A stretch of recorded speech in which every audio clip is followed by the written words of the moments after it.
लक्ष्मी का भूत। ये कहानी 17 साल की जिमी की है, जो कि दिवाली की छुट्टियां मनाने अपने मौसी के घर कोची जा रहा था। जिमी का परिवार उसके मौसी के गांव में घुसा ही था कि जिमी को बहुत तेज़ प्यास लगी और उसके पापा ने साइड के एक दुकान पर गाड़ी रोक दी। तभी जिमी के पापा को कुछ लोगों की भीड़ दिखी। वहां वो आसपास खड़े कुछ लोगों से पूछने लगे कि भीड़ क्यों लगी हुई है। कोई कुछ जवाब देता उससे पहले ही जिमी की नज़र भीड़ के बीच में पड़ी एक औरत के लाश पर गई। उस लाश को देखते ही जिमी को ऐसा लगा कि कोई परछाई उसे छूकर गुजरी है। तभी जिमी का ध्यान सड़क पर पड़े उस औरत के सजने और संवरने के सामान पर गया। उसने सबसे नज़रें चुराते हुए वहां से एक कड़ा उठा लिया। इतनी देर में जिमी के पापा उसे बुलाने लगे। उसने जल्दी से वो कड़ा अपनी पॉकेट में रखा और वहां से चला गया। अपनी मौसी के घर पहुंचने के बाद जिमी सबसे थोड़ा अजीब सा बर्ताव करने लगा। उसके घर वालों को लगा कि वो उस सड़क पर लाश को देखकर डिस्टर्ब हो गया है, पर जिमी का ध्यान अभी भी उसके पास रहे उस कड़े पर था। वो अपने कमरे में शीशे के सामने उस कड़े को पहनकर देखता और मुस्कुराता रहता। एक दिन जब जिमी अपने कमरे में उस कड़े को पहनकर खड़ा था, तो उसका मन किया कि वो पूरी तरह लड़की बन जाए। वो अपने कज़न चर्चा के पास गया और उससे उसके सजने संवरने का सामान मांगने लगा। फिर जिमी अपने मौसी के कमरे में गया और वहां से उनकी साड़ी और लिपस्टिक उठा ले आया। वो तैयार हो ही रहा था कि जिमी के पापा उसके कमरे में आ गए। जिमी को देखते ही उसके पापा उसे खूब डांटने लगे। जिमी ने रोते हुए कहा कि वो लड़की बनना चाहता है।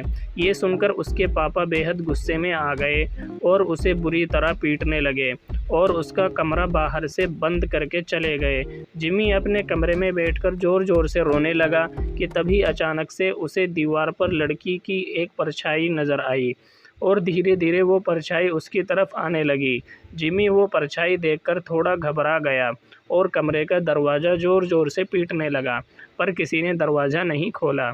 उसने मुड़कर देखा तो वहाँ कोई नहीं था। फिर उसके बेड के नीचे से एक अजीब सी आवाज़ आने लगी, माना कोई जिमी को पुकार रहा हो। जिमी ने जैसे ही बेड के नीचे देखा तो वहाँ उसी औरत की लाश पड़ी थी, जो उस दिन जिमी को सड़क पर दिखी थी। वो दिखने में बहुत डरावनी लग रही थी। वो औरत उसकी ओर रेंगते हुए आई और जिमी में समा गई। जिमी वहीं बेहोश हो गया। अगले दिन से जिमी अजीब तरह से बर्ताव करने लगा। वो अपनी मौसी की साड़ी पहने रहता, लड़कियों की तरह सजता और संवरता और सबसे बोलता कि अब से उसका नाम लक्ष्मी है। कभी कभी वो ज़ोर ज़ोर से चिल्लाता और सारा घर सर पर उठा लेता, तो कभी किसी कोने में दुबक कर बैठ जाता और डरा डरा सा सहमा हुआ रोता रहता। एक दिन रोते रोते उसने अपनी माँ से कहा कि वो लक्ष्मी है और उसे हर जगह शैतान नज़र आते हैं, वो उसे आकर मार देंगे। उसने कहा उन शैतान के पैर उल्टे हैं, दांत खून से सने हुए हैं और लंबे लंबे नाखून हैं जिनसे वो उन पर हमला करना चाहते हैं। जिमी की हालत दिन पर दिन खराब होती जा रही थी, लेकिन वो रोज़ लक्ष्मी बनकर सजता संवरता और अपना कमरा बंद करके नाचता रहता। उसके घरवाले समझ नहीं पा रहे थे कि उसके साथ हुआ क्या है और वो अपने आप को क्यों लक्ष्मी कहे जा रहा है। जिमी के पापा मदद के लिए आस पड़ोस में पूछने लगे। पता करने पर उन्हें मालूम पड़ा वो लाश जो उन्होंने उस दिन सड़क पर देखी थी वो किसी और की नहीं बल्कि जोजस लक्ष्मी की थी। जोजस एक लड़के से प्यार करता था और वो अपना नाम बदलकर लक्ष्मी भी इसीलिए रखा था। वो दोनों एक दूसरे से शादी करना चाहते थे, लेकिन जोजस के घर वालों को ये मंजूर नहीं था। उनके लिए ऐसा करना एक बहुत बड़ा पाप था और गांव में हो रहे बदनामी की वजह से उन्होंने जोजस यानी कि लक्ष्मी को सबके सामने मौत के घाट उतार दिया। ये बात सुनकर जिमी को पापा के रोंगटे खड़े हो गए। उन्हें जिमी के साथ अपने बर्ताव के लिए बहुत पछतावा हुआ। उन्हें समझ में आ गया था कि उनके बेटे जिमी के शरीर में ज़रूर लक्ष्मी की आत्मा घुस गई है। वो जल्दी से पूरी बात बताने के लिए घर के लिए निकले, लेकिन तब तक बहुत देर हो चुकी थी। जिमी उस दिन भी अपना कमरा बंद करके नाच रहा था।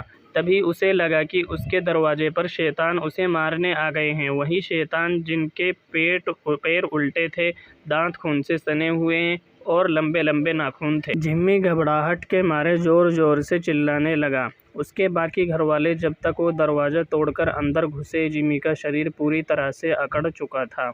वो तुरंत उसे हॉस्पिटल लेकर भागे। डॉक्टर ने बहुत कोशिश की और वो किसी तरह जिंदा बच गया।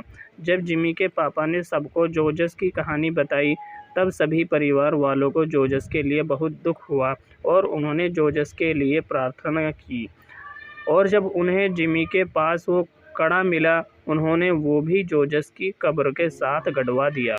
कुछ दिनों बाद जिम्मी बिल्कुल ठीक हो गया। आज उसे लक्ष्मी के बारे में कुछ भी याद नहीं, लेकिन लक्ष्मी की तरह कई ऐसे लोग हैं जिनको गलत समझा जाता है और उन्हें उनके पसंद के लिए लोगों का बहुत बुरा बर्ताव सहना पड़ता है। यहाँ तक कि कई लड़कों को लड़कियों से प्यार करने के लिए और कई लड़कियों को लड़कों से प्यार करने के लिए लोग उन्हें मार डालते हैं।